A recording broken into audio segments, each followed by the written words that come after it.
mengamankan 24 orang asal NTB, Nusa Tenggara Barat. Ya, kita akan segera proses pendalaman. Ya.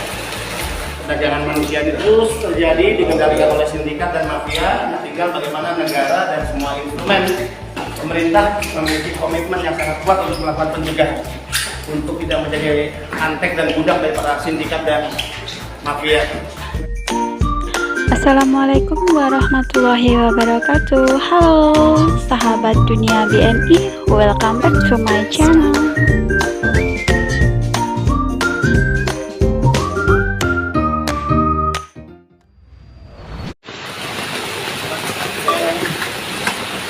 Kita baru dari shelter ya, shelter untuk melihat para pekerja migran kita, calon ya, pekerja migran yang hampir saja jadi korban perdagangan manusia ya.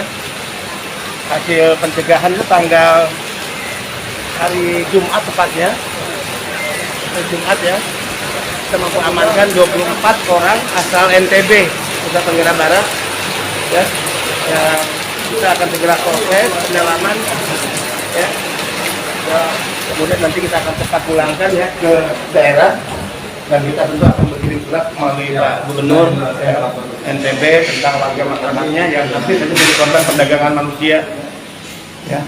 Dan kalau mereka sehat, bisa dibayangkan bagaimana yang sering disampaikan bahwa perdagangan manusia ini terus terjadi dikendalikan oleh sindikat dan mafia. Tinggal bagaimana negara dan semua instrumen pemerintah memiliki komitmen yang sangat kuat untuk melakukan pencegahan, untuk tidak menjadi antek dan budak dari para sindikat dan mafia. Negara membuktikan negara hadir, negara tidak boleh kalah, dan hukum benar-benar harus bekerja. Kita masih di ini untuk yang terhormat Bapak Gubernur, ya, kemudian Wakil Gubernur Provinsi Nusa Tenggara Barat, dan juga Bupati Wali Kota. Hari ini saya datang berkunjung ke shelter di Cilacap ya, kantor UPT Jakarta. Saya bertemu dengan 24 ibu-ibu perempuan warga masyarakat dari Provinsi Nusa Tenggara Barat. Alhamdulillah kita berhasil melakukan pencegahan sebelum mereka menjadi korban penempatan tidak resmi. Kita tahu persis bagaimana resiko yang akan diterima mereka yang selama ini diberangkatkan tidak resmi. Pertama, mengalami kekerasan fisik, kekerasan seksual, gaji yang tidak dibayar karena memang tidak pernah diikat oleh perjanjian kerja. Kadang-kala mereka diperjualbelikan dari majikan satu ke majikan yang lainnya. Kemudian juga dieksploitasi secara jam kerja ya. Bisa 20 jam, 18 jam per hari. Padahal jika resmi mereka cukup bekerja 8 jam misalnya. Nah, ini tentu kondisi yang harus membuat kita miris. Mudah-mudahan kerjasama pusat dan juga daerah semakin kuat, kolaborasi, dan untuk melindungi pekerja migran, anak-anak bangsa kita, upaya pencegahan diri itu menjadi penting. Bagaimana mencegah sejak mereka berada di kampung-kampung, di desa-desa, di wilayah masing-masing, dengan cara melakukan sosialisasi terus-menerus ya tentang bagaimana bekerja secara resmi. Karena sekali mereka terjebak pada penempatan tidak resmi, maka akan selamanya mereka disandera oleh sistem yang kita sebut perbudakan modern, perbudakan manusia ya, perdagangan manusia. Dan mudah-mudahan kita adalah anak-anak bangsa yang memiliki kesetiaan pada merah putih, pada negara ini, untuk tidak pernah rela satupun anak bangsa diperjualbelikan oleh para mafia dan sindikat ya, yang selama ini mengambil keuntungan dari bisnis kotor perdagangan manusia. Kita selamatkan mereka, insya Allah setelah proses nanti, mungkin 2-3 hari prosesnya Pak ya, 2-3 hari proses mereka didalami, nanti dimintai keterangan, ya, mereka akan kita pulangkan dengan biaya negara. Amin. Ya, biaya negara. Dan tentu hukum harus ditegakkan, jadi para sindikat, mereka para calo yang tadi nama-namanya sudah disebut, nanti ibu-ibu memberi keterangan yang benar ya, siapa nama-nama calo itu ya. Ya, saya berjanji atas nama hukum, atas nama kemanusiaan, siapa yang terlibat dalam bisnis kotor ini kita seret dan kita penjarakan. Nggak ada tawar-menawar, nggak ada kompromi. Ya, siapapun mereka tidak boleh merasa mereka bisa mengangkangi undang-undang. Ya, seolah-olah mereka bisa mengangkangi hukum atas nama bisnis kotor mereka. Tidak boleh. Negara ini harus hadir, negara tidak boleh kalah, dan hukum harus bekerja.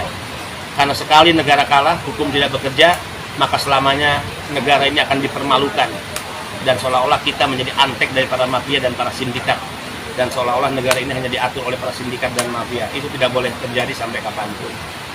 Ya. Nih, saya sampaikan pesan pada Pak Gubernur juga tadi. Nanti insya Allah kalau ibu-ibu sudah pulang, kita kirimi surat ya gubernurnya, bupati wali kotanya, agar ikut membantu lah, agar ibu-ibu punya modal usaha ya, supaya tidak lagi berpikir untuk ke luar negeri, apalagi berangkat setelah tidak resmi ya. Gitu. Iya. Bantuan itu kalau udah nyampe ke bawah itu dimanipulasi dia, Pak. Yang 100 jadi Indomie kan? Iya.